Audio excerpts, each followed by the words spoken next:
Good evening, friends. Pleasure to welcome you all on this evening talk, a very interesting topic, CSR and enlightened self-interest. It's a very specific topic. It's not a talk particularly on CSR, but as you will see on enlightened self-interest by Mrs. Sandra Shroff, who is the Vice Chairman of UPL Limited, the United Phosphorus Limited. As you are aware, the CSR term, basically the word has been, it's more of a legal term coined a few years ago, corporate social responsibility. But in our country, many of the business families, they had outreach of community work, doing a lot of social enterprise around their place, village, urban. You can see Tatas and very much in Gujarat, and our Sarabhai family, Lalbhai family, and the Shroff family, who are the promoters of UPL, and the extended Shroff family, who have promoted various companies like Excel Industries, Transpec, and so on. So almost all the senior members of the Shroff family have been involved in this work, and so has Mrs. Sandra Shroff over the decades actively. And her unique combination is that with her active involvement in business, she's also been involved in various social enterprises and outreach for this kind of communal-based activities. So before she talks, I'll give a brief introduction about Sandra Shroff to you all. I'll make it short. I promise that. Yeah. I've been given something, but I'll make it short. Yeah. As I said, she's the Vice Chairman of UPL, and she's also handling the Enviro Technology Limited and Bharuch Enviro Infrastructure Limited. And as I said, she's active in business, and she'll actively associated with the ICC, FICCI, ESOChem, ChemExcel, and involved in the problems of the industry as a whole. But at the same time, I said her passion is the social enterprise, which she is really doing for so many institutions in area of South Gujarat. She's been actively promoted social infrastructure such as hospitals, schools, and has established institutions that are ranked among the best in South Gujarat. As a trustee of Gyan Dhyam Vapi Charitable Trust, the Ankleshwar Industrial Development Society, the Sandraben Nursing College, and the Ankleshwar Rotary Educational Society, she spearheads various social upliftment projects. And she has also adopted the model Eklavya Residential School in Ava, that's in the Dangs region, a tribal area, which is a school for the tribal children. She is also involved in the umpteen social and welfare activities such as building of village schools, providing tube wells to the villages, and so on. And she's also the president of the Burns Association of India, and has the honor of being a member of the National Integration Council, which is attended by Prime Minister and chaired by the Home Minister. And lastly, she has spent more than 5 decades in India and is well conversant in Hindi, Gujarati, as well as the Kutchi languages. So on behalf of AMA and behalf of all of you, I'll welcome Mrs. Shroff with a bouquet of flowers, and that it's over to her.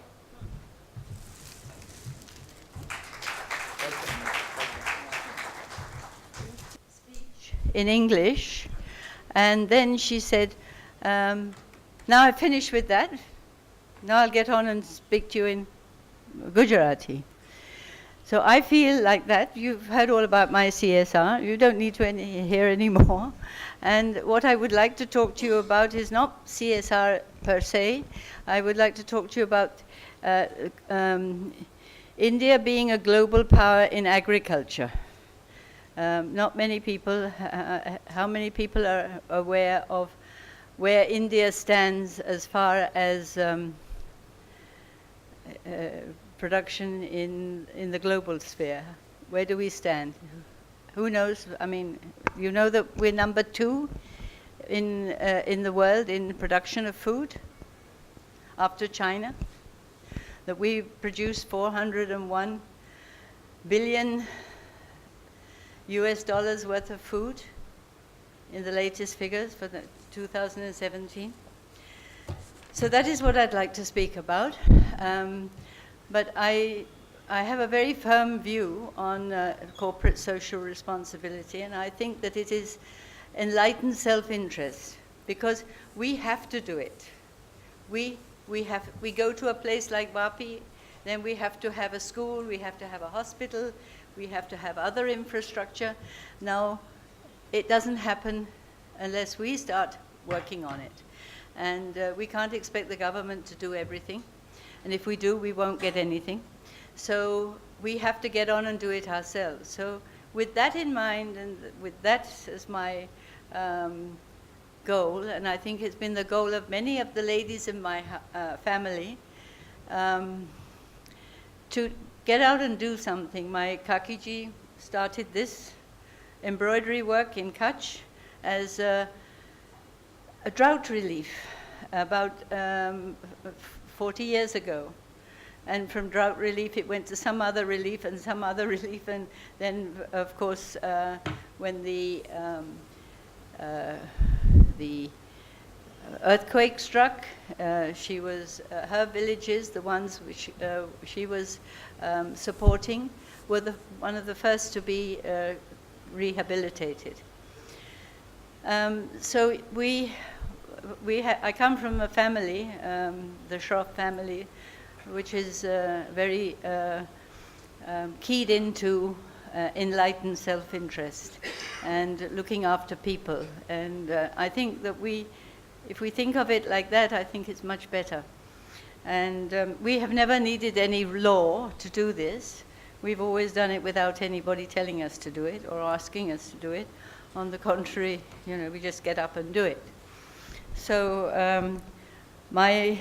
and I don't have to come here and teach Ahmedabadi people about corporate social responsibility and enlightened self-interest. You have some of the most enlightened people who've donated land, money, time, energy to all the institutions that you have, particularly around this area. So, I mean, you know all about it. I don't have to tell you. So let me go ahead with this presentation. This is the first slide. Now we go, right. So India's agriculture is diverse as our culture. No other country produces so many varieties of agricultural commodities as we do. Agriculture in India is India's largest private enterprise and largest employer. India has 141 million hectares of under cultivation with crops, the largest in the world. India ranks the largest in the world's second largest in the world's agricultural production, with US $401 billion. India's is the 8th largest, this is really, I don't know. Raju, can you come and do this for me? Because, excuse me, if you can do it from there, it would be fine. Because this is confusing. Then I can, now that's better. So you'll know when to do it. So India is the largest the 8th largest in agricultural exports in the world. We export $39 billion worth of food. We import $33 billion worth of food, and our surplus, we have a surplus, is $6 billion, which is no mean task. India's agricultural policies are rooted in the past. This comes from the USDA, and it's their Economic Research Service, and it's from 2016, April. Since the 1980s, Indian agriculture has undergone a shift, has undergone a shift in production as farmers have planted less food area in food grains and more in high-valued crops. This shift coincides with strong economic growth, which has boosted incomes and in turn expanded consumer demand for higher valued foods such as vegetables, fruits, milk, and some meat products. Yet, India's agricultural policies continue to follow a green revolution strategy developed to achieve self-sufficiency in grain in the 60s. India's green revolution is greener now. In 1960, we produced 15 billion US dollars of agricultural produce. Go to 1990, it was 86 billion. During that time, we were concentrating on producing rice and dal and wheat, particularly wheat.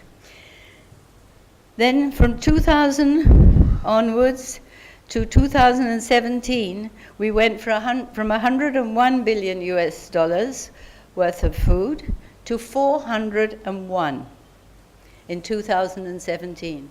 That is between 1960 and 2000, we increased our production by 86 billion.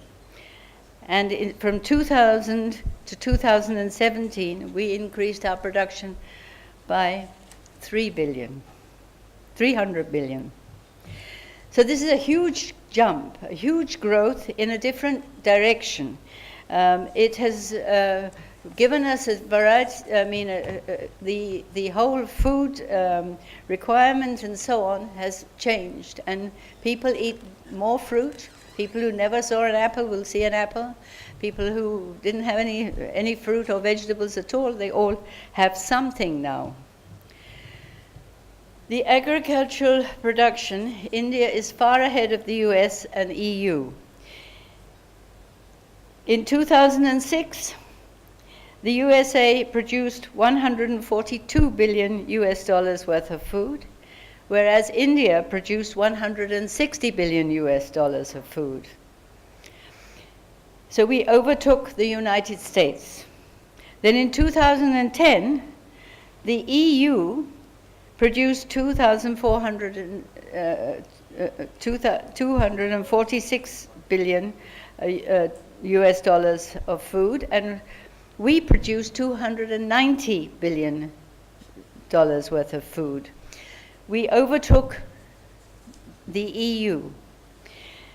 And today, Indian agricultural production almost equals what the US and the EU produce together. It makes you think. We don't realize it. It's only when we dig out the figures that we think, wow, is that us? We can be proud.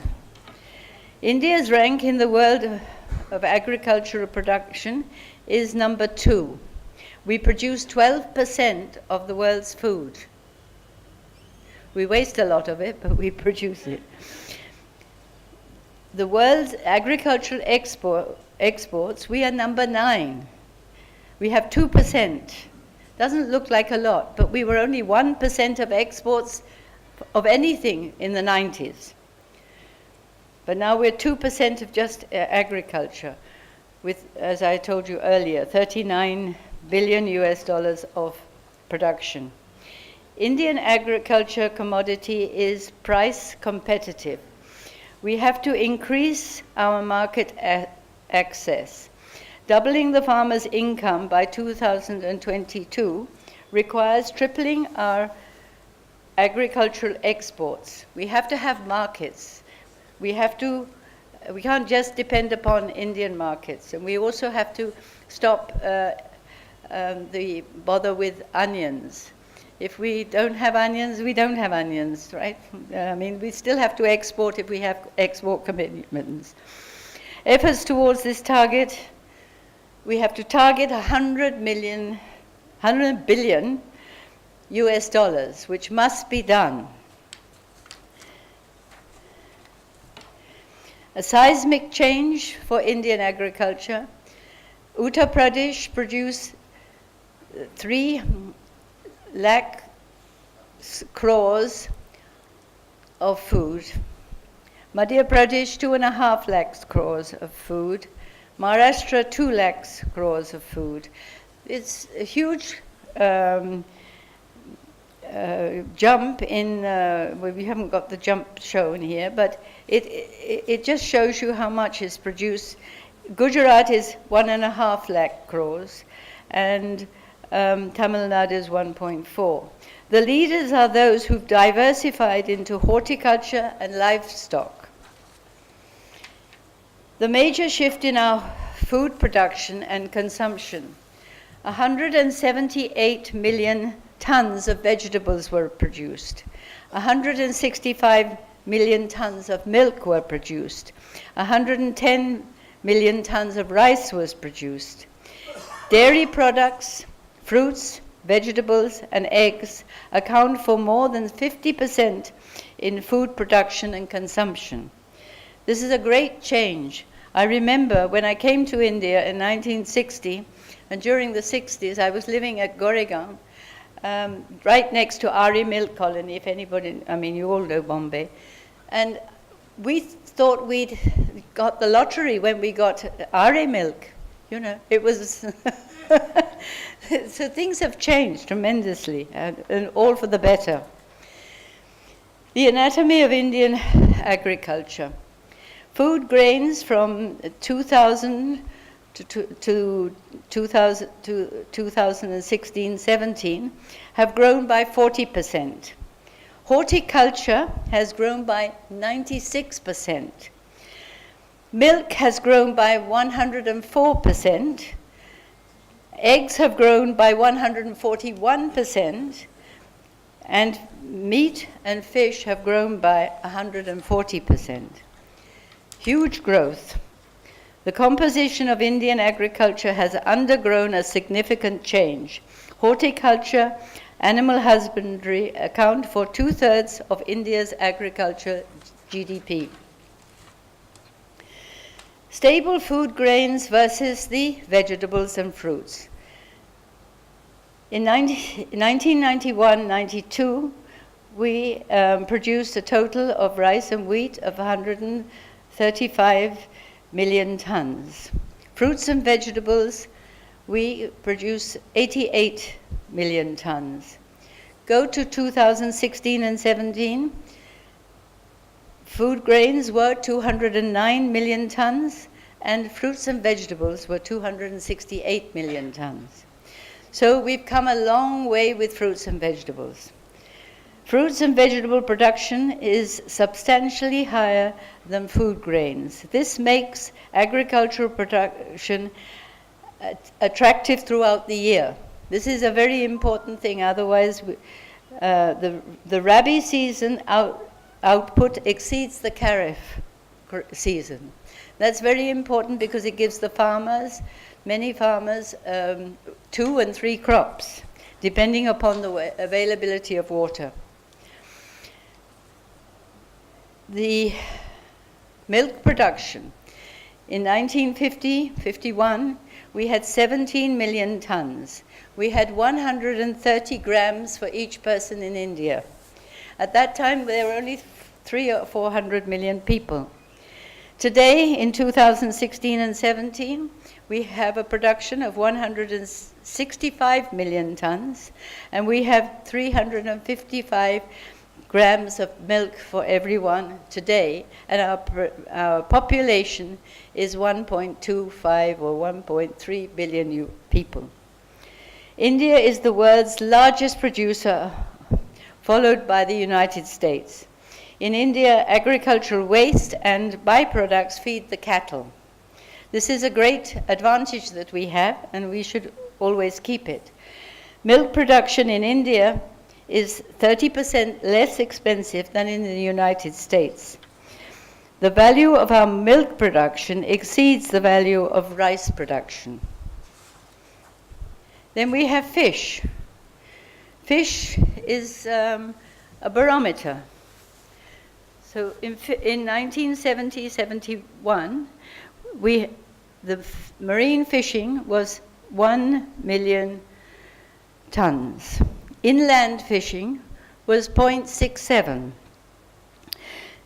In the year 2016 and 17, the marine fish catch was 3.64 million tons. and the inland production was 7.77 million tons. The fish species are highly sensitive to water quality and pollutants. India is the largest fish producer in the world. 2/3, yes, I mean, did we know that? No, I didn't know that before. 2/3 of India's fish production comes from inland water sources. If our inland water is polluted, as alleged, large-scale aquaculture is not possible. While Andhra Pradesh leads in fish production, Punjab leads in productivity. Now, these are two states that use a lot of fertilizers and a lot of crop protection products. And they produce the most fish, and they have the best productivity. So what does that mean? That means that we don't use excessive crop protection products. It's just a figment of some people's imagination. And that has to be dealt with because our food that we have on our table depends upon having sustainable agriculture, which uses every type of which uses the chemical fertilizers, the organic fertilizers, all the cow's urine, and all the crop protection products that we might be having. These are all given to us by God, and they have to be used to produce food properly. Now, the world honey production, with all these crop protection products, which we also call pesticides, the world honey production has gone up from 11 to 13 to 16 million tons in 2007 to 2016. So contrary to the popular perception, the world's honey production steadily increased after the introduction of, I can't say that. Facts about organic. So many people talk about organic, particularly people like you and me, you know. But where is organic? China use 0.4% of their land for organic agriculture. 99% is for a balanced agriculture. India has 0.8% and uses 99.2% of their land for normal agriculture. So everyone's talking about it, but it doesn't actually exist. And if you go to United States, the same is the case. You go to Brazil, and the world, right? The share of organics in total agricultural production in India, in 2017-18, we produced 1,005 million tons of food, out of which organic was 1.7, which is 2% of the food, okay? Right? And the share in organic agriculture for exports is a little better, it's 1.4%. But the organic exports were 0.52 billion US dollars out of a total of 36.84 billion US dollars. So let us understand that we need crop protection. Crop protection has to be there. We have to use fertilizers. We have to use everything that we have properly. Next slide. India's agriculture is different, structurally and functionally. Western agriculture, large farms, highly mechanized, capital intensive, and input intensive. Monoculture. Monoculture is very, very bad. Growing sugarcane every year in the same fields is very, very bad. Low diversity cultivation is confined generally to one season, so they only have one season. Economic returns come from high yield per hectare with a single season. Focus is on producing feed grains for meat production. Nearly 70% of the grains produced is fed to animals. Per capita meat consumption in the United States is 118 kg per year. Indian agriculture.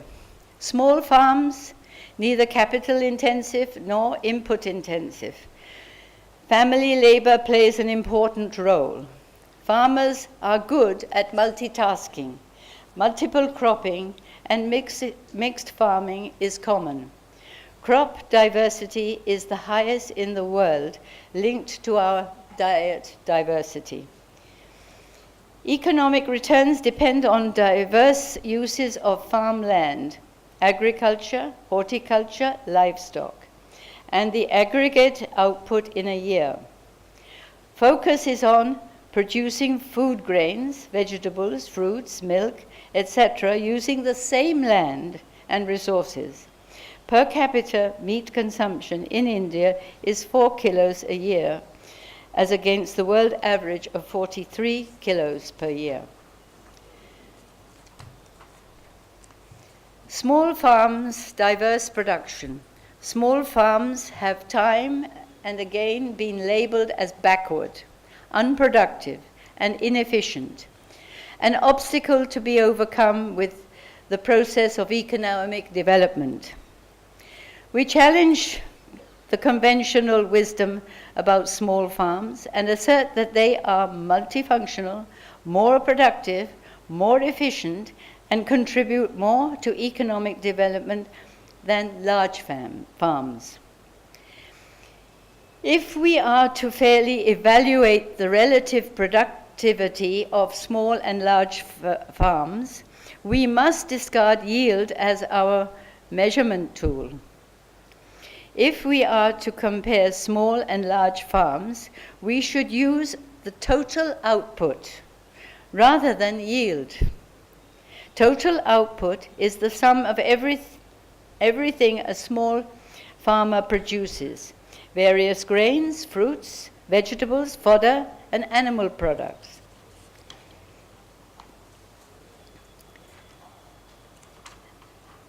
Agriculture in India, we are extremely lucky. We have light, we have land, we have labor, we have irrigated area, we have biodiversity, we have unique assets of manpower. Sunlight is available throughout the year. India has the largest area in the world under agricultural crops, 190 million hectares gross. Over 260 million labor. Many work for 7 days a week. Family labor plays an important part. Irrigated area. India has the largest irrigated area in the world, 90 million hectares. I can't believe that, but we'll have to go dig deeper and make sure it's right. Biodiversity. No other country cultivates as many crops as we do. Food grains, fruits, vegetables, fiber, oilseeds, flowers, spices, tea, coffee, and tobacco, sugar, two good things that are not good for us. And then, of course, unique assets is a family-managed small land holding, average size 1.15 hectares. Work 7 days a week, and crop livestock, mixed farming, multiple seasons, multiple cropping, diet diversity. Indian industry produces all the major farm inputs: farm machinery, irrigation equipment, seeds, fertilizers, pesticides, including those required for post-harvest protection. Global agrochemicals use in agriculture production. So India is number 2 in production of food and produces 12% of the world's food. However, when it comes to agrochemicals, and we'll call them pesticides, so everybody knows what I'm talking about, we are number 13. And we use 50 million tons, which is 1% of the world's production.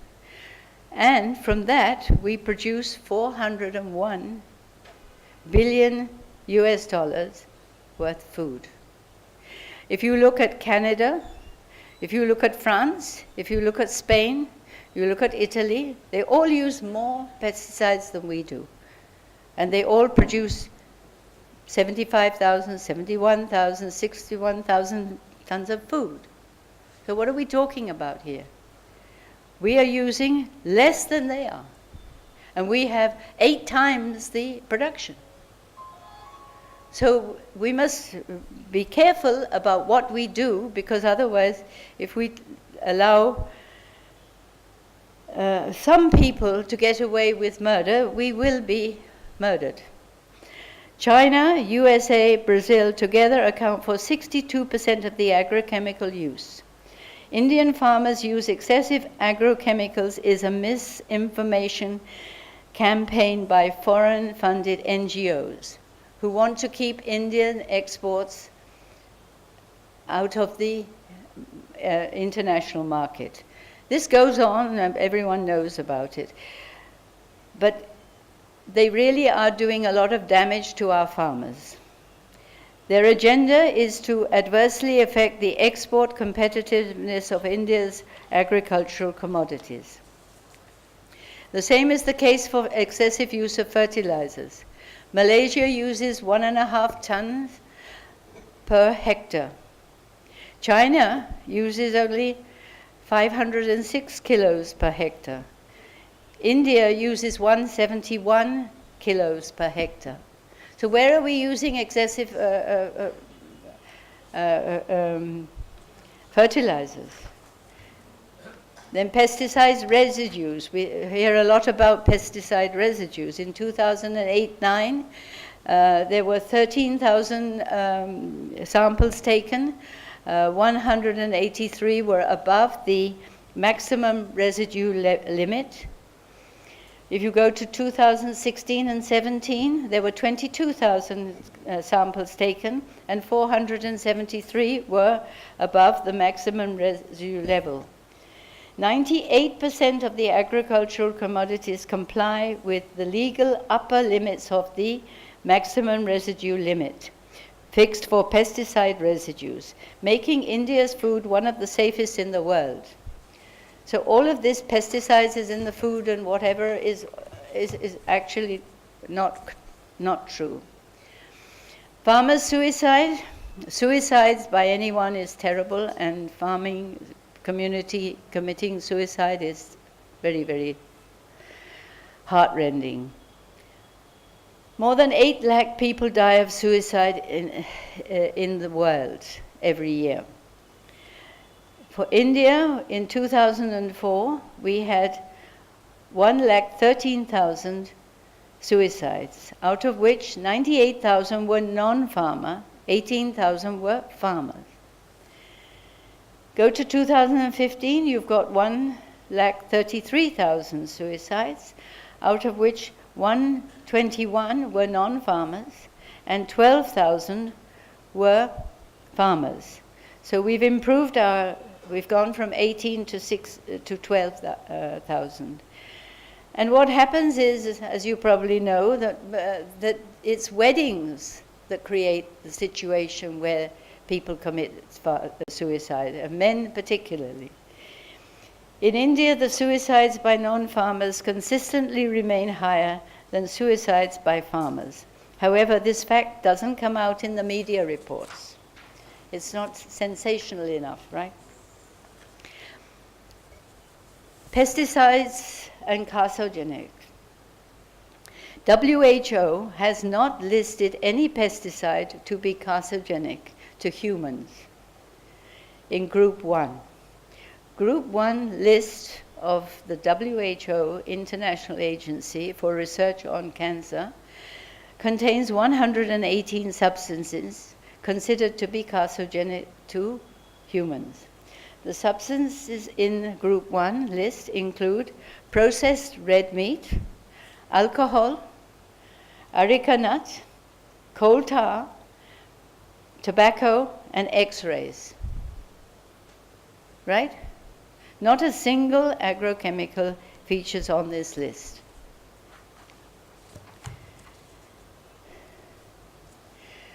The world cancer, where are the incidence of cancer? Denmark, 338 per 1 lakh of population. Australia, 323 per 1 lakh of population. Belgium, Norway, USA, 318 per 1 lakh of population. India has 93 or 94, 93.9, okay? And we are 156 on that list. So, 6 European countries figure in the top 10 for cancer incidence. India ranks 156 in the world. Singapore, with nil agriculture, has much higher cancer rate than India. In India, cancer rate is maximum in the northeast states that are not practicing intensive agriculture. Therefore, they do not have a lot of crop protection products. So linking agriculture or agrochemicals with cancer is an exercise in scaremongering and malafide. There is no cancer catastrophe in India. There's only a population. So we must make in India, we must grow in India, we must feed our population. And I don't know whether many of you must remember PL 480 in 1960s when we were shipped to mouth. We don't want to be like that again, and that was the time when we didn't have any crop protection. There was none at all. So we don't want to go back to things like that. So let us lift up agriculture to the forefront as a growth engine of economic development, and let us not allow others to come in and tell us what we should do as far as our crop protection is concerned. We should be self-sufficient in crop protection in the way that we are self-sufficient or should be self-sufficient in defense and many other things. Nobody can feed India. Nobody. India has to feed India. So we have to have all our arsenal ready to help the farmers and understand where we stand. So we must innovatively involve in branding of Indian agriculture so we can sell abroad. Let us promote desi production and increase exports. All these would collectively enhance the rural prosperity. So making in India, we've got this lovely lion full of vegetables and fruits. So, thank you very much for listening to me, and apologies for not talking about CSR. You can still say something about it. Well, CSR? Please go ahead. You should talk something about CSR. We will ask. No. You can talk a little bit about that before we take the question. Yeah. Okay, thanks. Because it's been your passion. Yes, it is my passion. Yeah, it is my passion. I've always if I see something that needs doing, I have a tendency to get up and start doing it. So that's where I start. And when I first came to India, what did I do? I worked in the garden. We had a big garden. So I used to help the Malis. And then I joined Inner Wheel, and in Inner Wheel, I became the president, and at that time I had a friend who was also in the Inner Wheel with me, and we started a clinic in Juhu Tara, in the Rotary Service Center, which runs to this day, and treats a lot of patients free. It runs twice in the week. And so that was the first thing that I started. And then, of course, we went to Vapi, and Vapi was just grassland. There wasn't a school, there wasn't a hospital, there were no trees, so we planted trees. There were no trees. In our 18 acres of land that we had 2 trees, and we had to cut them down because we had to build a plant just there. But so we used to go there, and a group of us used to plant trees, and then the electricity department would come and cut them all down. Okay, so all of that sort of thing happened. But we went on, and some of the trees are still there, and more have come, and more have been planted. And then, of course, we needed a school, because all of a sudden people had children. I mean, the children came with the parents, and some of them were at the school age. And there wasn't an English medium school. So GIDC had built a lovely big building, and it was supposed to be for us to stay in. We were to have these little apartments, and they were supposed to be for us to use. But by the time this was actually ready, we'd all made other arrangements, so nobody wanted to live there or stay there. So I hijacked that. I said, I'm taking it over, and somehow I used to get away with all of this when I was 30 or whatever. And so we took over the guest house. They happily gave it to us. We got teachers from the wives of the people who were working in Vapi, and some of the industrialist wives themselves. In fact, one of the promoters of our company was, his wife became the headmistress, the first headmistress. And now it is a school which has got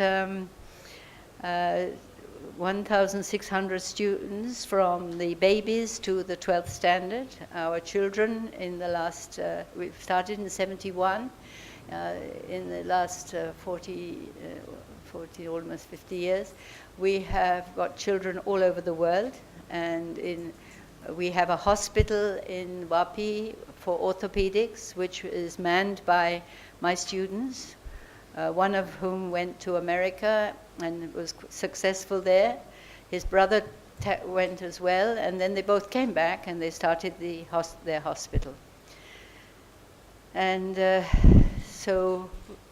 and many of them have started industry, many of them have continued their family industry, and it's really, really been a very satisfying activity to have, nurtured the school and brought it up. In 1977, we moved to I managed to get land. We had to pay for it, but we got land. 80,000 rupees was what we paid for it when we got it, but that was a lot of money then. So we built the school, started building the school. My father happened to be in India at that time, so he made sure that we got construction like this. Not as good as this, but almost. But the construction was done very, very reasonably, and when GIDC people came, like the VC MD, they would say, oh, but you managed to do all of this in that much money? I said, yes, we've managed to do it. So that's how we've continued, and now the school, we have 8 acres of land. We are just completing an auditorium, multi-purpose auditorium, which I've been very keen on, because I want a place where children can have good acoustics and they haven't got an echo all the time. So we have spent a lot of time and also money making the acoustics extremely good. And it's going to be a center of cultural activity for Vapi, and a school multi-purpose hall. The school has adopted an enclavia school. I have to thank Mr. A.M. Tiwari, I think you probably know him. Great person. He stayed on an extra week in his in that department so he could give me that school. It ordered me to come with all my stamps and everything so we could sign all the papers, and that has been an experience because it was that school was in a terrible state. It was in a shocking state, and the first thing we had to do was to redo the toilets. So I called my plumber from Bombay and I told him, you do these toilets. There are 4, and it cost 30 lakhs. And I had made it clear that I'm not spending my money because you have the money. You have the budget. I will use my expertise. I will find a headmistress. My people will come. The school teachers will come. They will, because it's in the Dangs, you can't get teachers to go there. It's very difficult. So Gyandam teachers go and teach maths or physics or science or English as and when required. So that type of support is there. And then, of course, my technical people, engineers and so on, go and supervise the construction on the repairs and whatever. And now it's a very nice school, and I invite you to come and see. We built, A.N. Tiwaria, he had a great foresight. He wanted this to be like a dune school, you know. And I think this is perhaps the dune school of Eklavya schools. Now, at least, and he said we must have good quarters, we must provide all the facilities like refrigerators and microwaves and whatever that people would want, teachers would want, and make them comfortable. So with that inspiration, we have 2 blocks for teachers. So this is how, you know, one thing after the other. It's rather like the Mara. Yes, all of this. Yeah, I mean, I don't do anything which isn't UPL. So yes, but this is one. I'm taking you through one stream. Then, of course. Recently, we've started in 2011, we started a Institute for Chemical Technology. And our specific purpose is to provide industry with graduates who are useful from day one. So this has been very important to us. They shouldn't have to go for training. So when they come to us, the first 6 weeks, they go to a factory, and throughout their journey for the next 4 years, they visit factories very regularly. And we're right in the middle. We're at, on the way to Valia from Ankleshwar. And so we're in the middle of the chemical industry. So we get chemists to come and give talks and take courses, and that type of interaction is there. We also organize training during the holidays. And I must tell you about this. My colleague, Mr. Panjwani, he takes care of this on a daily basis because he lives in Ankleshwar. And when we started, we had the worst students. In 2011, what happens when you open a school out in the sticks? The nearest thing is a sugar factory. Otherwise, nothing is there. So they came, they couldn't get admission anywhere else. They got 40, 50%, something like that. Maybe we got 1 or 2 with 55 or something, maybe local. And so they thought, Wes, we'll come here, maybe we can bunk or do, but there was no Baskin Robbins anywhere near, or Coffee Day or whatever. So we decided that we would be very strict. So we are called, we call the SRICT, SHRIC. So SHRIC is strict. And one of the young environment engineer from the first batch, He said going to Shriek was like going back to school. I think it was probably even worse than going back to school. But what Mr. Panjwani did was he sat with each and every student and he asked them, now what do you want to achieve by being in this college? So they discussed it, worked it out, and wrote down on a piece of paper that this is what you do, that is what we'll do, and whatever. And then after 6 months, the student would go off, the paper would go, and after 6 months, that paper came out again. Of course, the student had done nothing. Again, after another 6 months, the student hadn't done anything. But then they realized that this wasn't going to go away.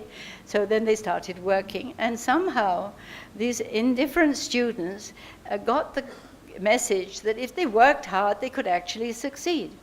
And, I mean, when they passed out, we were number 13 in the university, the GTU university, which was something which we were very, very proud of. And I don't remember the figures now, but we got good marks. We got good marks and 1 or 2 failures. That was it. And they, of course, repeated and then finally passed out. And then the next year we were number 2 in the GTU. And then we were number 1. And now last year we went back a bit, we're number 2 again.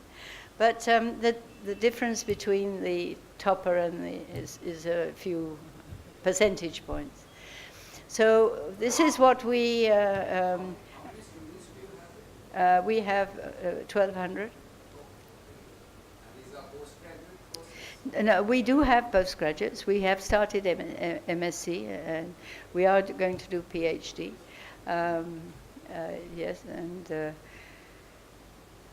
yeah, it's been an uphill task, but it's been a very satisfying task. And when the first lot of students, they said, we never realized that we could do this. You know, we had no idea that we could possibly achieve this. And so that's another thing. But of course, as a company, this is also for company, right? I mean, we want engineers, everybody wants engineers.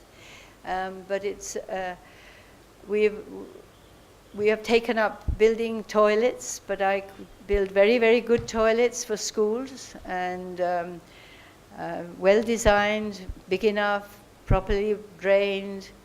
We give bioreactors to treat the waste before it goes out into a field, and that sort of thing. Each block costs about 15 to 20 lakhs, depending upon the size.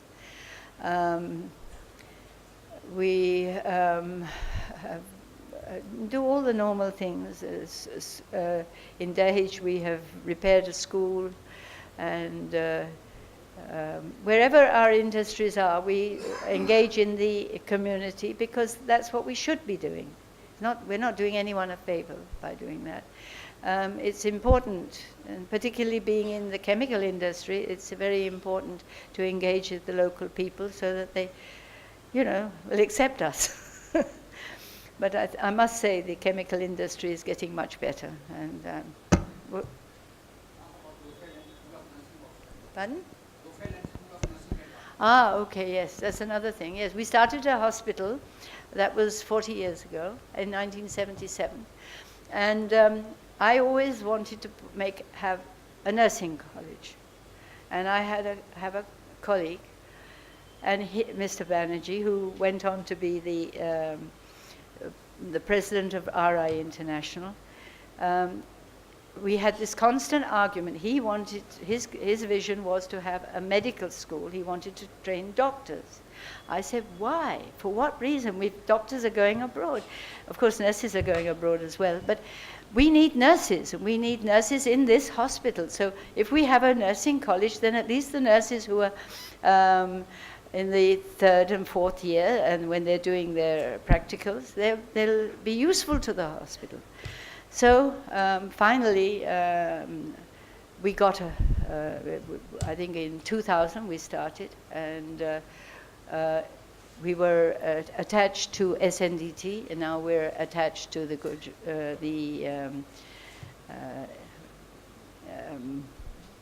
Surat University at Surat. I've forgotten exactly. One? South Korea. Yeah, that's right. Even for Ahmedabad, you are also leading this solid waste facility. Oh yes, that's another one of my wonderful things that I like to do. I love goba gas plants. So don't be... And yes, we have that. There I played a role there because we have this waste coming every day. And there were all sorts of brilliant things and ideas going on in the company, but nothing worked. And one day I went to see what the hell was going on there. So I was so angry with what I saw that I went away, I came to the Taj and I bathed, and because flies and dogs and smell and everything was terrible. And then after 2 weeks I came back and I said, look, we're going to try and do what I say. So I was so determined that nobody argued with me. And I said, you're going to put plastic on the ground. You're going to put 1 day's 250 tons of waste on that plastic. Then in the evening, you're going to cover it over and make it as airtight as possible and leave it for a month. They left it for a month. And when they opened it up, it had reduced considerably. And it was not as smelly and not sticky and horrible. Then they got the trommel out and started sieving it, and all the organics fell to the ground. So all the compost, all the food, the dal bhat, whatever had been earlier there, all came down on the ground. And all the suits and the boots and everything went on. And in that state, they could be touched by human hand, and they could, because they were pasteurized, because this heat became quite hot. And so they could be segregated.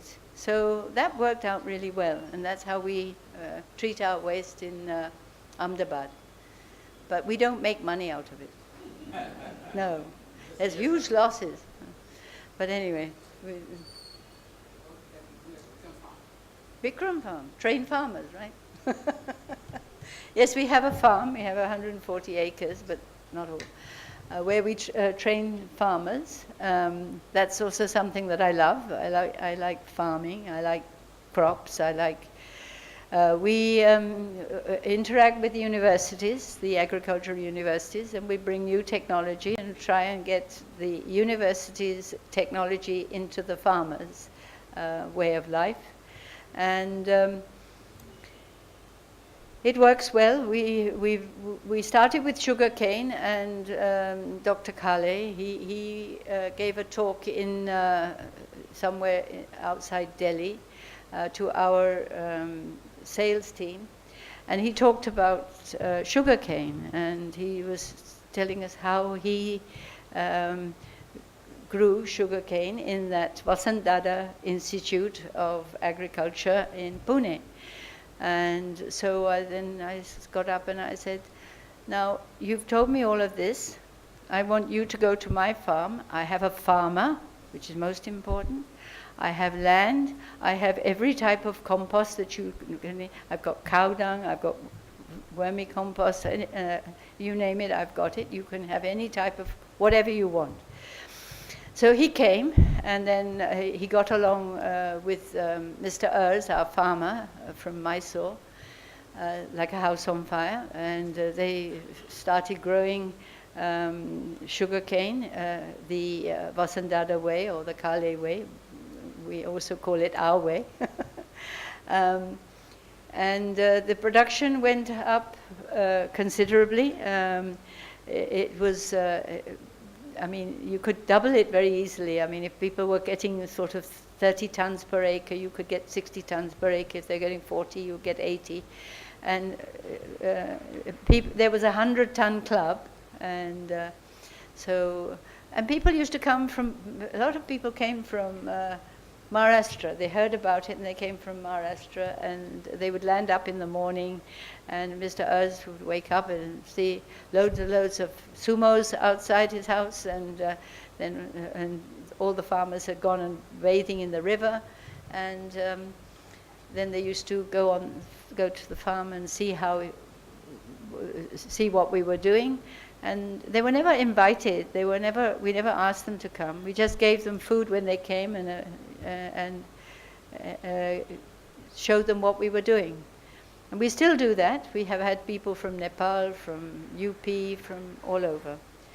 But it's mainly basically using a good quality cane, which isn't very old, like 8 or 9 months old. And yes, just putting one eye and digging a hole, which is big enough to take that seed, taking out the soil, putting all the compost and the fertilizers and things like that, and stuff to keep away the white ants, and then planting it 1 foot apart, and rows of 3 feet, 4 feet, or 5 feet. And then we had a great deal of success with Muddy Sugar Mill. And there they were short of cane, but after they adopted our system, they not only had enough cane for their own sugar mill, they had cane to take to other sugar mills. And they also increased some percentage of sucrose or sugar content in the cane, because of better cultivation, better light, better air, and so on. You actually use less sugar cane for planting a seed, but you get a bigger, greater crop. And so they made very good profits, thank you very much. What are your views about increasing the organic I believe that every bit of waste that comes out of a city like Ahmedabad should go back to the farm. I believe that, every bit. And that will happen one day. It will happen because it needs to happen, because our soil in India is lacking in carbon and is lacking in ability to absorb and retain moisture. And that comes with the organic waste. My husband and I are constantly having arguments on that, by the way.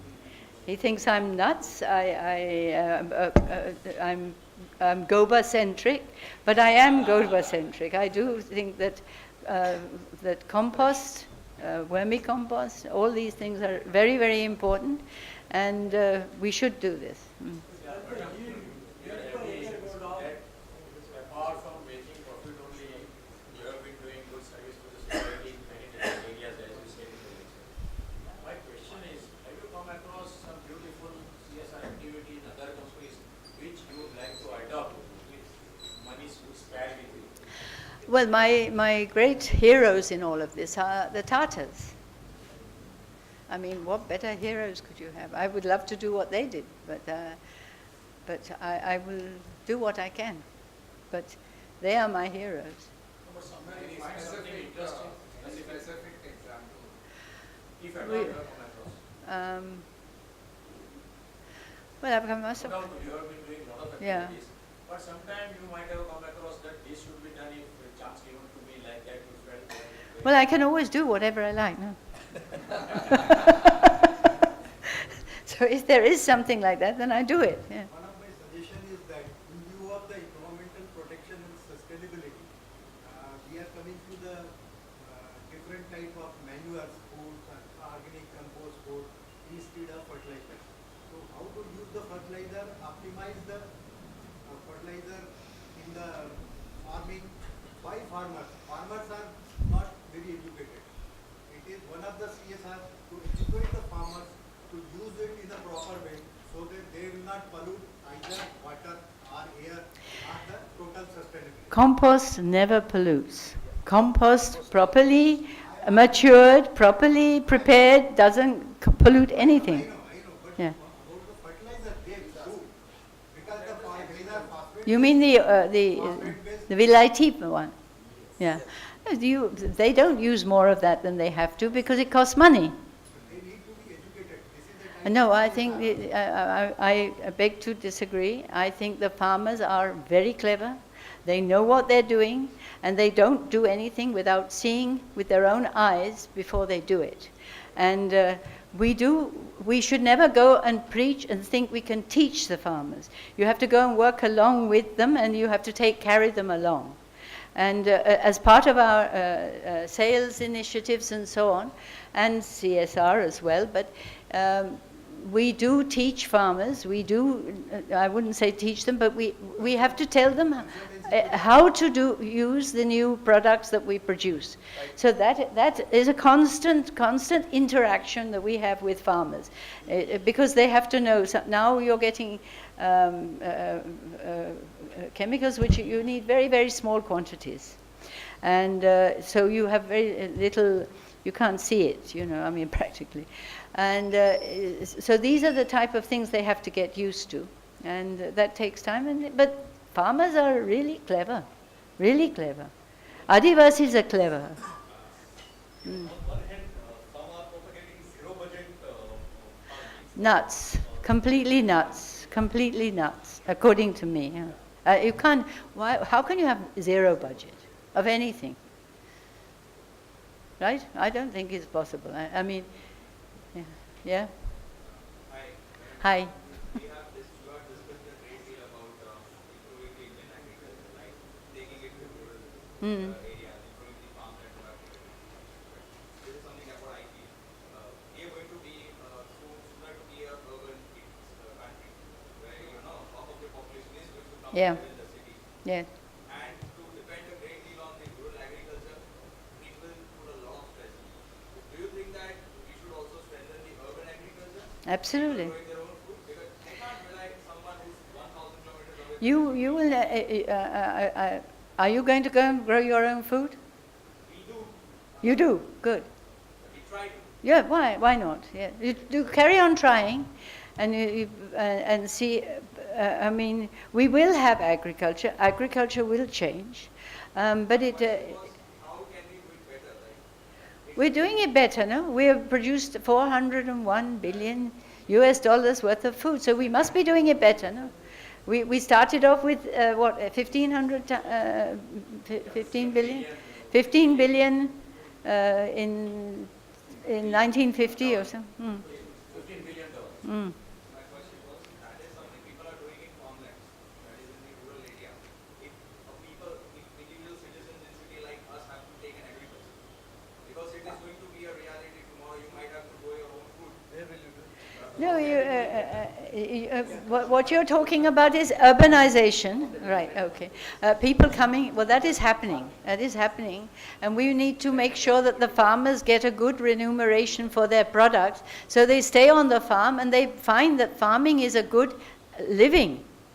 That is what we all should do. We shouldn't crib about the cost of onions or the cost of tomatoes and the cost of when things become expensive. We never crib when they're cheap, right? So I mean, we as responsible citizens and as enlightened self-interest, we all have to ensure that farmers get a fair deal, right? Because we have got the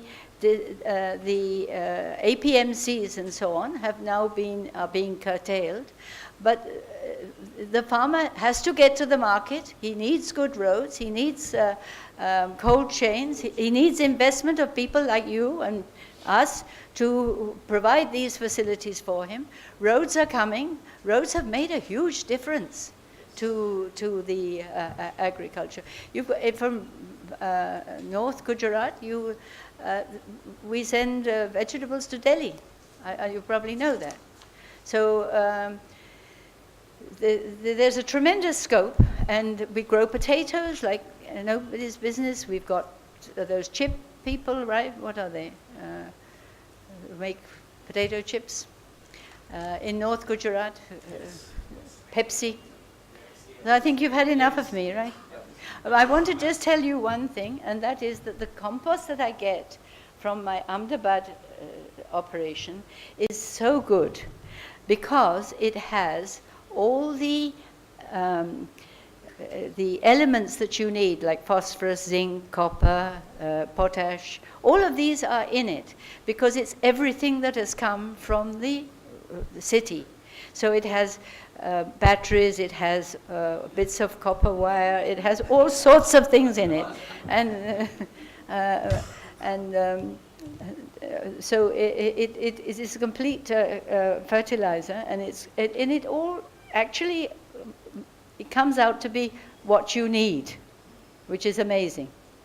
So we've been using this for the last 10 years on our mango trees, and it's really good. Thank you.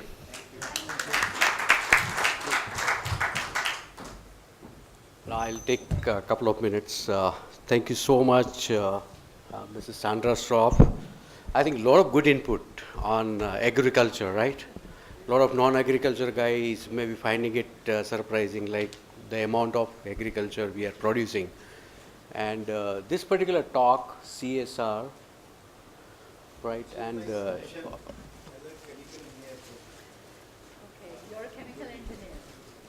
okay.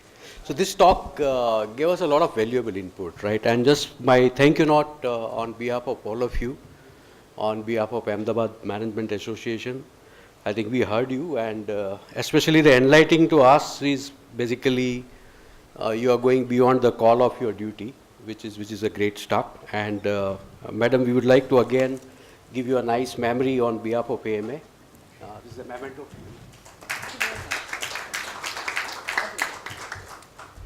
So everybody, big thank you. Okay, and see you again on the next evening talk. Thank you so much.